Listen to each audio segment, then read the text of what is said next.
Hi, everybody, and welcome to the live stream Friday Writing Sprints and Q&A. I'm so happy to see so many people already here, Zin and Gayla and Heather and Silverali and Brenda.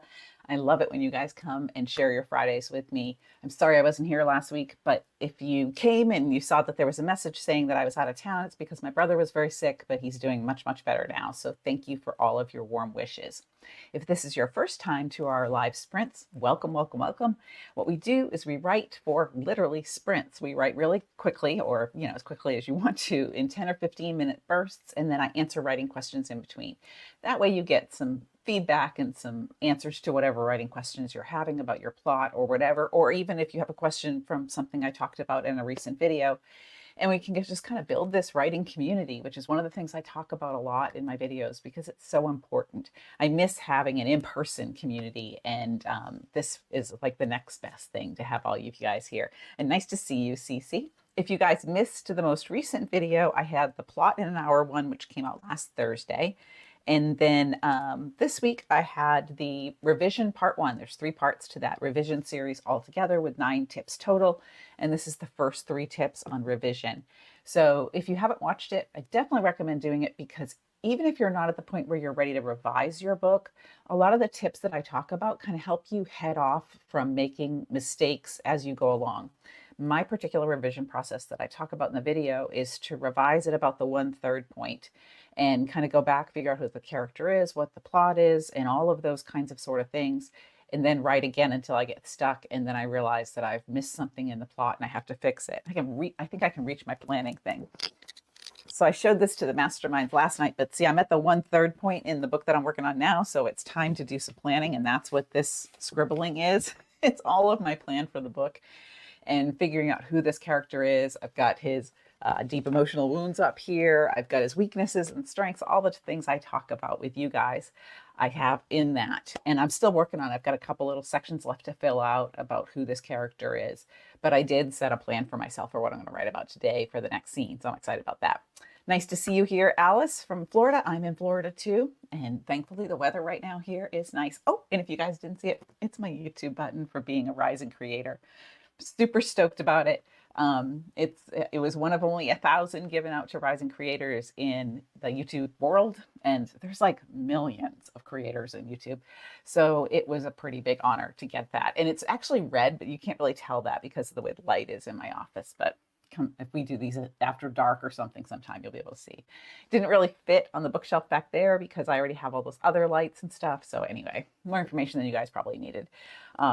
But I think it looks really cool. I'm very excited about it. So thank you for everybody that has followed this channel and liked and subscribed or asked a question or commented, because every little interaction you have is what tells YouTube that this is a channel that is starting to climb and to take off. And so I appreciate it. It really is more of a testament to you guys than to me. And it sort of tells me in this void where I'm making these videos and spending hours editing them and everything, that I'm on the right track and that I'm giving something that you guys can benefit from. So I really, really appreciate it. And on that note, if you haven't already liked and subscribed, please do that. Like this video and subscribe to the channel if you haven't already. Because I know that Wendy, when she's usually here, or Cheryl, they'll remind me to tell people that because I always forget. My goal, and I did talk about this last night with the masterminds, it's a pretty ambitious goal. Like last couple of weeks ago, I think I said I wanted to reach 10,000 writers by the end of the year. I'm at like 4,000. So 10,000 is not really a big goal, assuming growth keeps going this way. So big deep breath. I'm going to say that I want to reach 100,000 writers, 100,000 writers that are learning how to write a really compelling book. Because imagine if there was 100,000 people learning how to write a really compelling book. We would have 100,000 more really compelling books to read every year. And that would be pretty awesome. I go through like 10 books a week. So that would be really good for me because I would love to read that many books.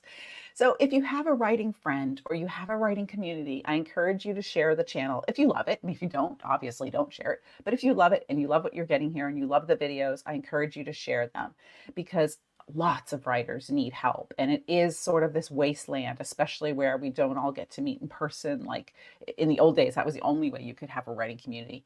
And nowadays we tend to be mostly online. So definitely share and like and subscribe and whatever to kind of get the word out to other writers, because I really do want this to become a community that builds writers, builds great books that we all can read and get lost in, and gives you all a chance, or a real, I mean, not real, a chance at having a career in this where you're making money, your dream is coming true, and you're seeing a reward for your efforts. Because writing a book takes a lot of work, in case you guys haven't noticed already, right? Like, it's a lot of work.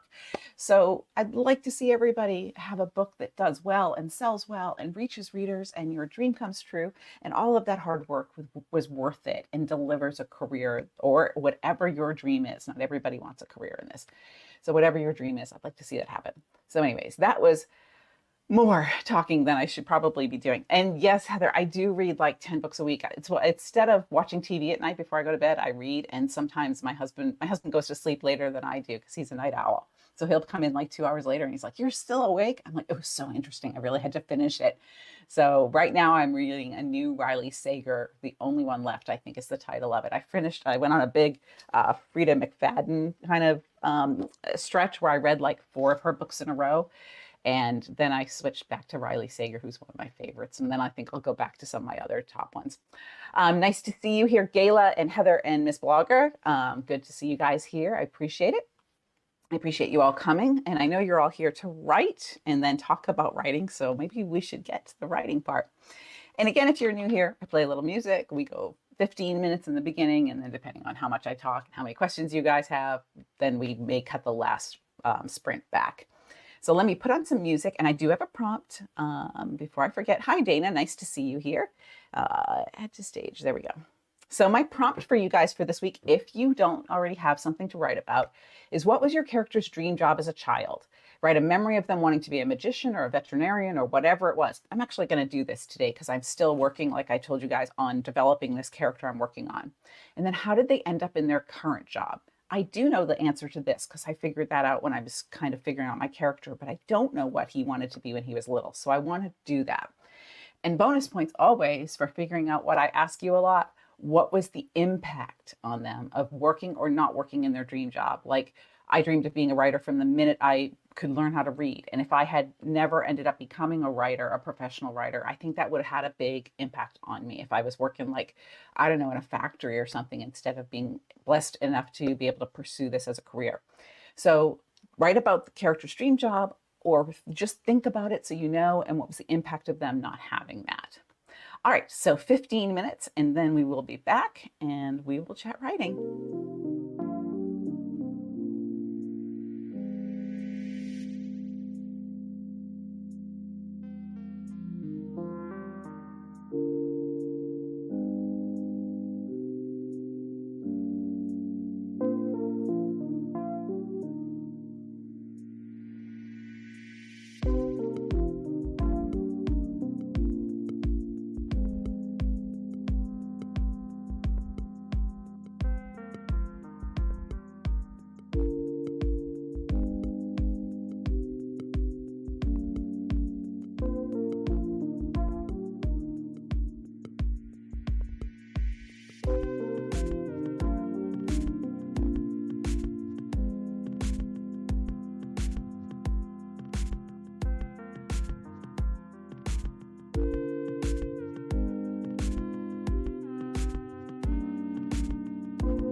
There you go. That was super fast. 5 minutes, 15 minutes, super, super fast.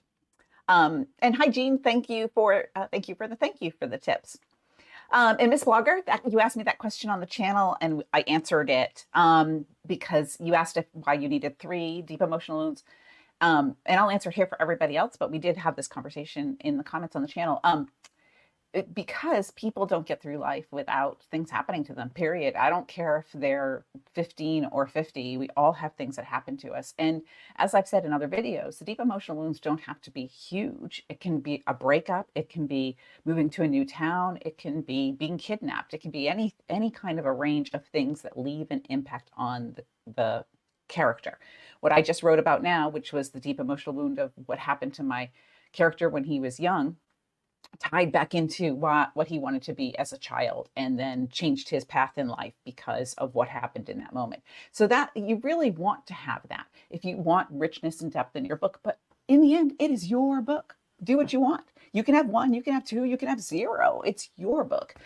My goal is just to give you guys tools that help you write a deeper, more compelling, character-driven book, because readers connect to character, not to car chases.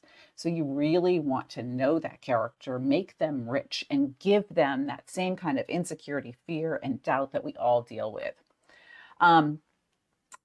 So Ms. Blogger, and for the prompt, I would think that from 5 years old or 4 years old, kids always want to be something when they grow up. So even though they're in high school, they still want to be something when they grow up. And like when I was a little girl, I really wanted to be like a horse rider, apparently, because I loved horses. I wanted to do anything with horses.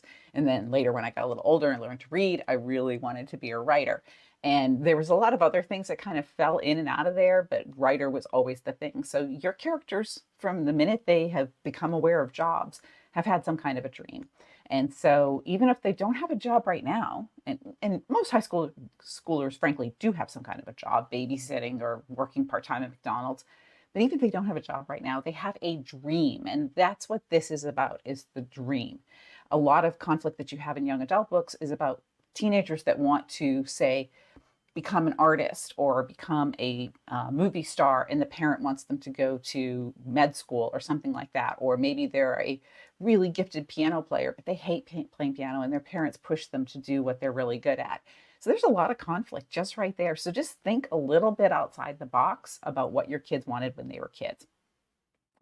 Kiara said mine wanted to be a doctor, but her father left her in debt when he died, so that dream is dead. Yes, that's a great one. It's a great conflict too, to have to be forced to give up your dream because of something that somebody else did to you. And yeah, I can definitely see that character really having some conflict with that and a lot to deal with on there. And Heather, yes, I say that a few times in my videos, readers connect to characters, not car chases, but it's true. I can't tell you much of the action plots of the books that I read. More, I can talk about what I related to with the characters and why I really loved the characters. I can't necessarily remember everything that happened in the action. And it's the same thing with the movies that I watch. Now, my husband and I, it's funny to see the difference between a guy watching a movie and a woman. Like, I was more into like the relationships and seeing if things worked out, and did he go and make amends with his father and that kind of thing. And my husband's like, oh wait till you see this fight scene coming up. So we look at movies a little bit differently too. And Gayla, yes, it is definitely. It's really cool when you can connect with the characters, because then you remember them. And that is why I hammer on all the time creating characters that have depth. I think too many writers, and I see this all the time in the consults that I do with other writers, and it is hard. I'm not going to lie and say it is easy for somebody that does a consult to get back pages that say, okay, you need to go deeper here. You're telling a lot. There's a lot of backstory. There's not a lot of plot here. I completely get that that is hard, because I think I'm going to do a video in the future about how many rejection letters I got. It was like 250. It was a lot. And there was some that said, it's just terrible and it's not going to go anywhere. And I had some really mean rejection letters over the years back when I first started. But if you really want a book that people are going to talk about, and you really want a book that people are going to love, and you really want to write a book that is worth the reader's very valuable time, then you have to go deeper. You have to try harder. You can't just do this gloss over surface kind of book and expect people to be talking about it and raving about it and falling in love with your characters because you're not digging in deep to get that connection. And that's what people are looking for. Like I watch Love is Blind, which is a stupid reality show, but they talk a lot. They sit in pods, they can't see each other, and they're supposed to fall in love without seeing each other and propose before they actually see what the other person looks like. The whole purpose of that show and why I get so hooked is I want to see these people make a connection without actually having a visual for the other person or having the distraction of being flown to Italy for your first date or something like that. That connection is so vital, and it's what builds that lifelong reader love for your books. And I would like to have a book that somebody is still talking about in 30 years. And so that's why I dig a little bit harder when I'm doing things. And Kirsten, is there still a market for clean romance? Absolutely. I write for Love Inspired Suspense. This is my next one. It comes out in January. I just got my author copies. And I wrote for a long time doing clean romance. And then I moved into women's fiction and single title sort of romantic books. They had a romantic thread to them. But yes, for sure. I think there will always be a market for that because not everybody wants to read really detailed love scenes. And some people really just want to see the relationship. And frankly, a lot of times I'm not reading the love scenes anyways. I'm really reading the connection between the hero and heroine in the book because that's what I care about. And if you have a really deep connection between the characters and you create characters that the readers really invest in and want to see work out, they're probably not even going to notice if you have a love scene or not. I absolutely think you can do that. And yeah, Gene, it was literally, I talk about it in one of my videos, like literally a whole banker's box of them. It was bad. I had one rejection where an editor had sent it to another editor within the publishing house and written at the top. And she said, "What do you think?" And the other one said, "Too boring." And that was my query letter that they had sent in-house, right? So on my query letter, the first editor said, "What do you think?" The second editor said, "Too boring." And they sent back my query letter with that writing on it. And that was just like heartbreaking. So here's my letter that they didn't even bother to print out a form letter for me. They just wrote all over it and said it was boring and sent it back to me. So yeah, they're not always very kind. They're also very busy. They get a bazillion submissions all the time. And when you figure out what you're doing wrong, you're like, I see why they rejected me. And Kirsten want to write a story about a mom who lost custody of their son and the husband who tries to commit suicide after the son's death, getting a second chance. But I wanted to focus on the healing. I think that's great because I think that losing a child is one of the most traumatic things that a couple can go through. And I think that when a child dies, I think that's like a number one cause for divorce for couples that go through that. It's very hard to deal with. But I think that the mental health healing part is a really important thing that we need to see in books for sure. And Cece, I know I can't wait for the reunion too on Love is Blind UK. And I did Google to see who was still together, and they haven't leaked that much. I think I know who is still together, but not for sure. But it's also like watching a train wreck too. So the UK version of Love is Blind was not as drama filled as the US version because trust the US to just kind of be super dramatic. The UK one was older cast people that were in it, and so they were a little bit more mature, and there wasn't as much drama, all kinds of craziness. So that was good. And Heather, yes, it was definitely not constructive criticism. Just too boring. I mean, and I think she put a couple exclamation points. It was just awful. I think in some of the videos where I've shown the pictures of my rejection letters, I think that one might be in there because I did save it. I don't know what kind of masochistic part of me wanted to save it, but I did. So it's somewhere in one of the boxes of things that I'd have to go find. But anyways, let's do another 15 minutes because I don't see any other questions in here. And let me know if you do the prompt if you haven't already, and I will see you guys in 15 minutes.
Here we go, another 15 minutes. And I got a little bit further in what I was doing, so I was pretty excited about that. Kirsten, do I have to have diversity in my novels to be published? I do think it's important, but I don't think you should force it into a book. I think it depends on the setting because not every area of the country or even of the world is super diverse. And it also depends on your storyline. It really just depends on what you feel comfortable with and what you feel comfortable writing about. A lot of times, I don't even like give my characters a skin color. I mean, they have, I guess their names are usually kind of not bland, but just like they could be omnipresent, any kind of person's name, because I don't necessarily want to say that, what color somebody is, because I like the reader to fill in the blanks for themselves, I guess, if that makes sense. So I like to have a diversity of ages. I like to have a diversity of backgrounds, and I don't really worry too much about race and ethnicity and stuff when I'm creating characters because I like the reader to imagine it as much as possible, if that makes sense. So once in a while, my editor will make me put some more details in, but I don't tend to. I do have diversity in storylines for sure, which is what got some of my books banned in Colorado, which I'm frankly pretty proud of, that I had a storyline that was diverse enough to make the book get banned. Is a blogger, if you were stuck on a deserted island, which character would you want with you? I just want my husband. He's my second husband, and we've only been married 2 years, so he's pretty awesome. I wouldn't like, I don't have a favorite character out of all of my characters. I don't have a favorite character out of all the books I read. Like, I love what I'm working on right now. I love what I'm reading right now. I get really excited about it. And I don't spend a lot of time dwelling on what has been read or written in the past, unless I'm going to, change the book for the future. Kirsten, what tips do you have for doing a novel in just a few key settings? And did you ever like a novel that took place in one setting? I actually have my second book. This was, I think I talked about it in my video about setting. My second published book with HarperCollins, the entire book, almost the entire book, I think 95% of it takes place in an RV. So it's like a survivor type competition where whoever lasts the longest wins the RV. And I realized how important setting was because all I had was this one setting. They weren't going from A to B. And it really taught me a lot of lessons about plot. And what I talk about in the revision video that's out this week is about the importance of having a scene goal. And that book was the one that really kind of hammered home, okay, if the characters aren't moving from A to B, what are they doing here? So they had to have scene goals for that. And what you really want to do is, number one, look at the setting from the perspective of the character. What does it make sense for this character to notice or care about? What a man is going to notice and what a woman is going to notice and what a child and what an elderly person are going to notice in a setting are completely different. One of the best writing exercises, I think, is to take a setting and write a paragraph from different perspectives, from like a busy intersection, let's say, the perspective of a 5-year-old, the perspective of a burglar, the perspective of an elderly woman. They would all look at that setting in different ways. The 5-year-old would be like, ooh, big cars, very cool. The elderly woman would be terrified by how fast the cars are going. And the burglar would be like, ooh, nice Mercedes over there. Maybe I can, steal something. So how the character interprets the setting is super important. What the setting means to them, particularly if it's something from their past, you want to look at that. And you want to look at how you can use the setting to increase the tension. So a lot of times I'll use weather or like a fireplace or something that's in the setting, maybe a particular book or a box or something. I think it's in the plotting book, plotting one where I talk about a box. I like to use what's there to kind of bring it out in the book. In one of my books, I put in something that my mother had when I was a kid. She had these roosters that were up on the top of the cabinets in our kitchen. And she loved those silly roosters. And I just thought they were ugly. But of course, when she died, I inherited those. And they're now at the top of my hutch in my kitchen. And I ended up collecting like rooster things after she died. But I ended up putting those roosters in a book. And I just put them in as like a kitschy decoration that the mom had because my mom had them, right?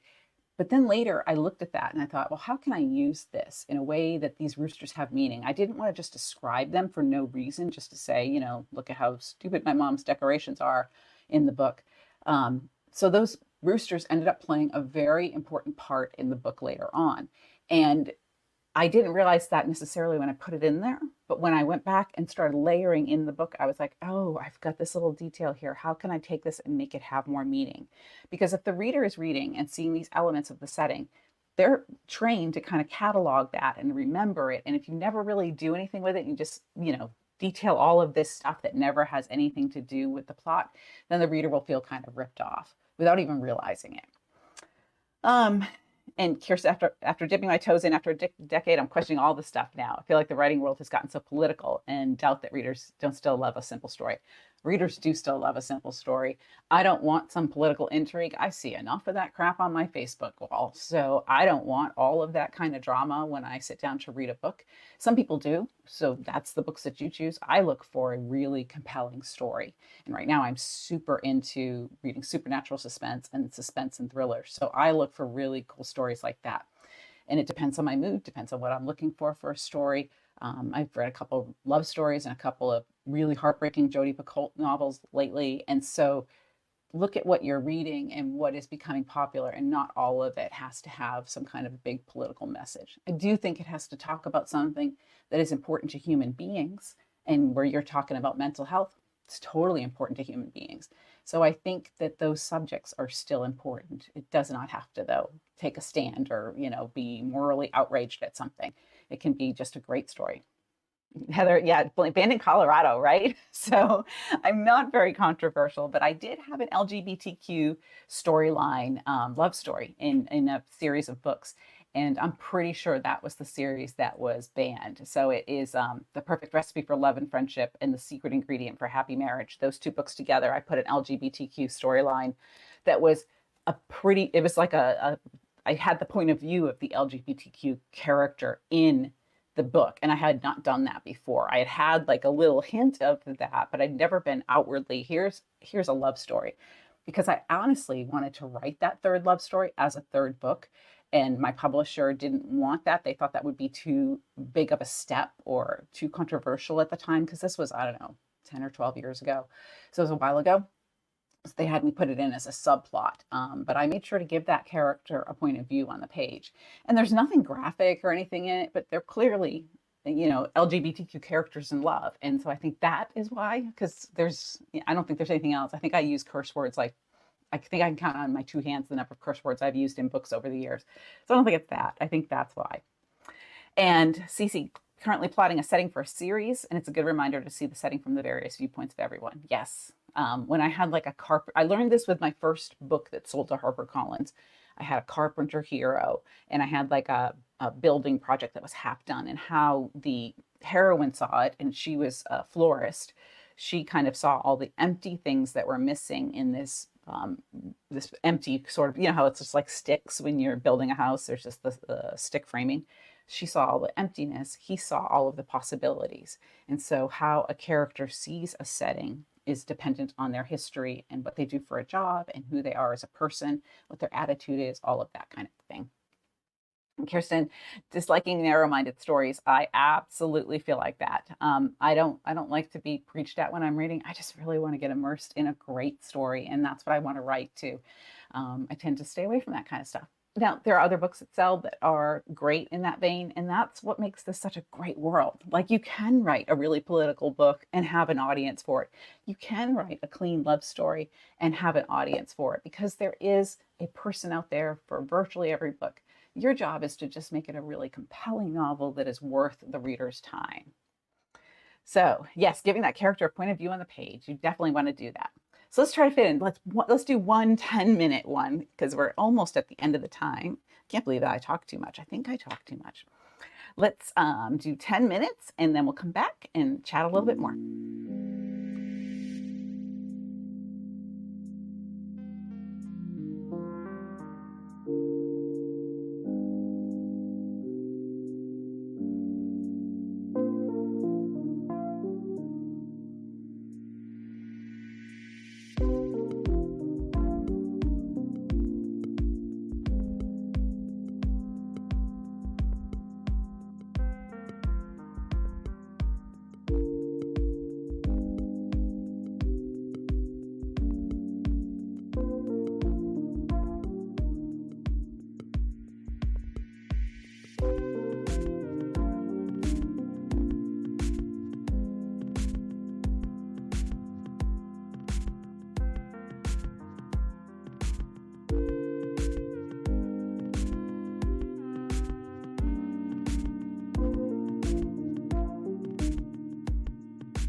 10 minutes went fast, but I got through the scene that I wanted to write, so I'm very happy with that. Kirsten, yes, a great tip for memory. It's the end of a long week. Write the sentence, read the sentence, then delete it and write it in a way that has nothing like the first sentence, but provides the same information. I think that's a really great tip. And a lot of times when I was writing back when I had kids and I was writing these little snippets of time in between picking them up from soccer or whatever, I would write on Alpha Smart. I don't know if you guys remember that, but it was just like a keyboard, no internet, nothing but a word processor. And it was just really portable. And so I would write and write and write. And I had one that was called a quick pad. The Alpha Smart would save as you typed. The quick pad, however, you had to physically hit Control S or something to save.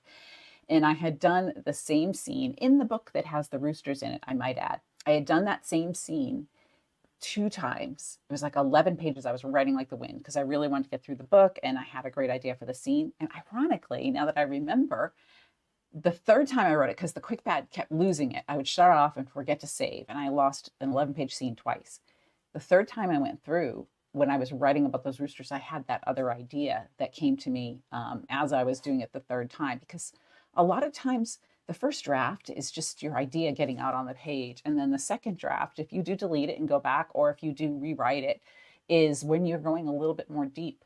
And then the third time, for me at least, was just like magic. And so I have never been upset about losing a chapter or losing sentences because I forgot to save in my computer.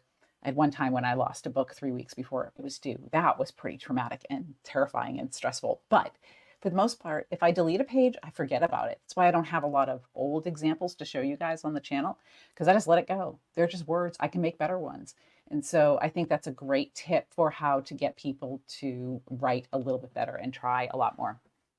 And yes, reading and listening and learning about other things really does help you become a better writer. I listen to a lot of crime podcasts, and that gives me ideas for the suspense novels. And I listen to a wide variety of things. I listen to This American Life, which I don't know if you guys have ever heard it, but it's a really great podcast. And it's sort of little slices of life from America. And I've learned a lot just from that. And Cece, I love my Alpha Smart. I gave it to a friend, so I kind of miss it in a little way. Have I ever watched Love on the Spectrum? I think, wasn't that Love on the Spectrum? Wasn't that a reality show? I think I saw a couple episodes of it. And Tangled, no, my kids are in their late 20s, early 30s. So Tangled was after my kids were grown. So I have not seen Tangled. I've seen like snippets of it here and there, but. And thank you, Kirsten. It's one of my favorite things too. I really do love it. And you're welcome, Heather. I love the whole thing. I just love seeing you guys every Friday. So that said, I will not be here next Friday. Next Friday is a holiday weekend, and I am traveling next Friday, so I won't be here next Friday, but I will be here the one after. And then my travel schedule gets a little crazy for a couple of months in September and October, and then I'm here regularly for a while after that, as far as I know. So no sprints next Friday because of the holiday weekend, but I will be back the next week. So thank you guys for joining me. I appreciate it so much. Don't forget to hit like and subscribe and share with other writers, and I will see you in a couple of weeks. Have a great weekend.